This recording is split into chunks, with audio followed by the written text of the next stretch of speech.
Bonjour tout le monde. Alors aujourd'hui je vais vous faire une vidéo comme je vous l'avais promis sur la première vidéo.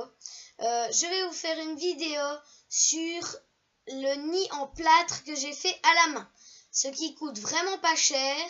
En tout cas moi ça ne m'a pas coûté cher et je vous conseille de le faire pour des races qui ne cassent pas. Donc les races Liasus Flavus et Liasus niger, mais surtout pas, je vous déconseille, mais alors là fortement, de mettre des Messor barbarus ou alors des autres races de fourmis que vous devrez voir dans les forums. Donc allez vraiment dans les forums pour vous renseigner avant d'acheter, parce que c'est très important de se renseigner. Donc sinon on fait des fautes dans tout ce qu'on achète et voilà. Donc il faut vraiment que vous vous renseigniez sur les races de fourmis. Si vous voulez, je me renseignerai donc dans une prochaine vidéo que je ferai sûrement sur le miela. Donc aujourd'hui je vais vous montrer ce que je viens de vous dire, donc le nid en plâtre. Et alors j'espère que ça va vous plaire. Donc alors ici vous voyez bien, je vais rapprocher la lampe. Vous voyez bien les galeries, donc vraiment. Si vous voulez, même j'éteins la lampe au moins. Voilà. Vous voyez bien les galeries. Donc, ça passe par là. Donc les petits points, si jamais c'est des petits points de moisissure, comme j'ai déjà rempli l'eau. Donc je vais vous raconter après ce que c'est l'eau. Donc voilà. Alors il y a des galeries. Ça monte, ça monte, ça monte, ça monte. Et après, hop, ça va dans l'aire de chasse. Donc je vais vous montrer l'aire de chasse. Alors, l'aire de chasse, c'est ceci. Donc, attendez, voilà. C'est ceci, l'aire de chasse. Hop. Donc, c'est une petite aire où ce que vous pourrez mettre probablement les insectes, les graines, le miela, etc. Parce qu'on peut aussi donner des fruits aux fourmis. Ça dépend quelle race, donc voilà. Sinon, l'aire de chasse, je vous rappelle bien, il faut qu'elle soit propre. Donc, il faudrait construire un aspirateur pour fourmis. Donc, ça coûte vraiment pas cher. Il faut juste prendre 2 pailles. Donc, je vais vous montrer après, mais il faut prendre 2 pailles et les accrocher dans le gobelet. Donc, je vais vous montrer. D'abord, je vais vous montrer pour l'eau. Donc, alors, ici, vous voyez bien le liquide. Donc, j'ai fait un trou. Le trou est là, vous le voyez bien. Je vais chercher ma seringue, j'arrive. Donc là, voilà. Vous voyez bien ma seringue que je vous avais montré dans la première vidéo. Donc, j'ai fait un trou qui convient à la seringue. Clips. Voilà. Et après, je mets de l'eau dans la seringue. Et je le vide. Alors, le nid, comme c'est du plâtre, ça va absorber toute l'eau. Et alors, c'est pour ça que c'est mieux d'acheter des Liasus Flavus. C'est parce que elles doivent avoir 80% du nid humidifié. Donc, c'est très bien pour ça parce que le nid sera vraiment très bien humidifié à part le dessus. Donc voilà, ça c'est bien pour les Liasus Flavus ou alors pour les Liasus niger. Donc voilà. Je vais vous montrer le petit aspirateur que je viens de vous dire. Donc, j'arrive. Donc, voilà ce que je vous disais. Donc, là, je vais éteindre la lampe pour que vous voyez mieux. Donc, alors, là, si vous voulez, je superpose une moitié de gobelet. Donc, c'est comme ça. Voilà, un gobelet coupé. Donc, ça, vous pouvez régler la taille que vous voulez. Donc, vous le mettez. Vous pouvez mettre du papier collant si vous le désirez. Et alors, ici, vous mettez une paille que vous mettrez avec la colle chaude. Donc la colle chaude, je vous ai expliqué dans tous les instruments qu'il faut pour le début, le commencement d'un élevage de fourmis. Donc il faudra mettre de la colle chaude pour que ça tienne bien. Et là, vous mettez un petit mouchoir ou alors une compresse pour se soigner les blessures. Donc ça peut être un peu tous les cotons. Enfin, ça ne peut pas être un coton, justement. Je dis des bêtises. Ça doit être un mouchoir ou alors une compresse. Donc, c'est vraiment là.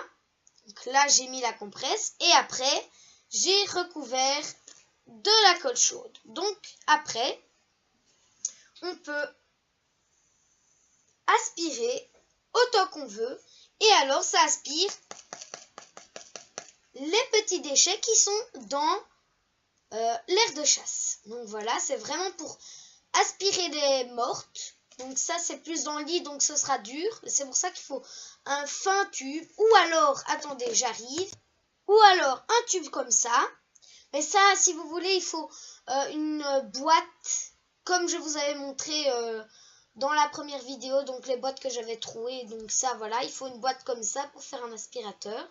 Donc vous aspirez avec votre bouche, hein, mais il faut de plus longs tuyaux, peut-être plus fins. Ça, c'est un tuyau fait exprès que bien sûr j'ai acheté sur fourmium.fr, comme je vous l'avais dit dans la première vidéo. Donc ça, c'est un tuyau exprès pour le plâtre, comme j'ai un nid en plâtre. Donc voilà, ce sera pour déménager les fourmis. Donc voilà, quand le petit nid sera rempli, au moins je pourrai les vider. Mais sinon, pour l'aspirateur, ça ne coûte rien. Si vous avez tous les instruments que je vous ai dit dans la première vidéo et des pailles, tout ira. Donc voilà, c'est vraiment très très très simple à faire et très pratique. Donc pour le nid, alors je vais vous expliquer. On revient au nid. Il faudra prendre de la plasticine ou alors de la pâte à sel. Donc ça peut être de la pâte à sel, ça se fait avec de la farine, du sel et de l'eau.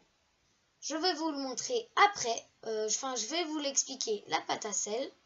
Sinon, normalement, c'est très facile à faire, la pâte à sel. Et alors, vous le mettez en sorte de tube tout autour du verre pour que ça fasse que le plâtre ne coule pas à cet endroit-là. Après, vous mettez tout cet endroit-là.